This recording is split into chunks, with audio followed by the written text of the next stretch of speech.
New York City is just so known for the place where you could walk in any restaurant, doesn't matter what it looks like, and you're getting a good meal. And I don't think you can say that about any other city in the world. We're like a Spanish inspired tapas restaurant. We are known for our boozy brunch. And we were doing our best brunch numbers since ever. And then COVID. When I first opened, I would go home, just like I literally cry every night that I was, going to go home and kill my family and infect everybody with COVID.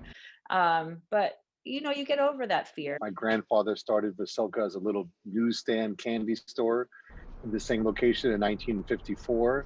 We've morphed into a 24-hour, 7-day a week restaurant.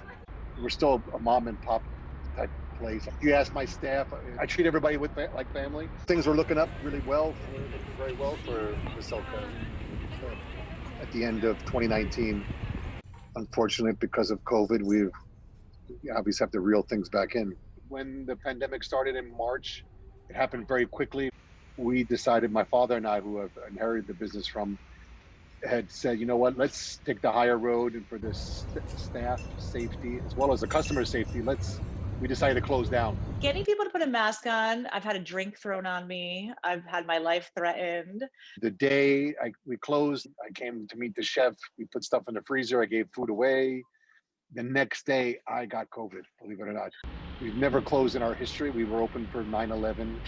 We were open for Superstorm Sandy, where we lost power below 14th Street for a week, but we still managed to open up and serve cold sandwiches and do the best with what we can. So as soon as we opened, we had like 2 weeks of full orders, maxed out every day.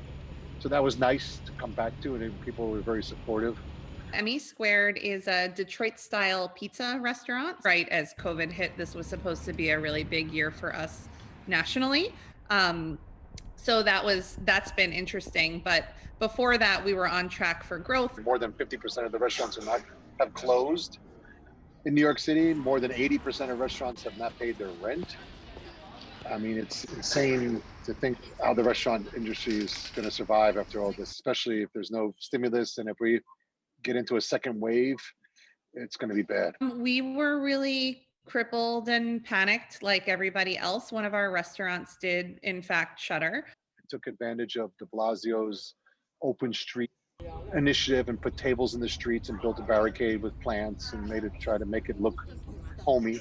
I had an existing 13 table outdoor cafe. Through the Open Streets initiative dictated by de Blasio, we have 80 feet of street seating. It's an extra 10 tables that we put out there.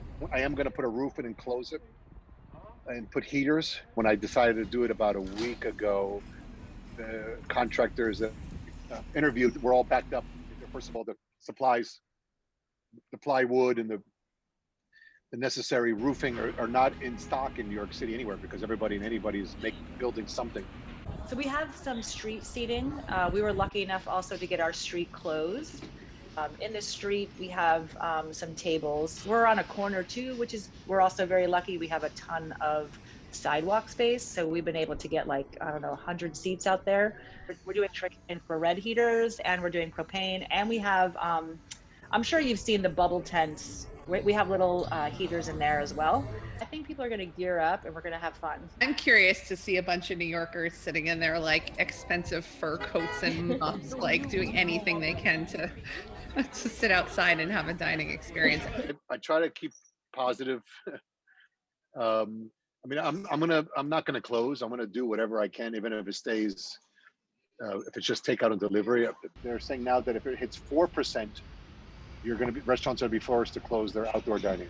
Honestly, I see it coming, because they've been forewarning us all about this. About once it gets cooler and people congregate more inside. I don't foresee a good December. I had a lot of help, honestly, and without those government programs, I'm sure I would have done it, and I know I would have done it because that's just who I am as a human. But it was much easier to do it this way. We've been here 66 years. I'm not looking to close up shop.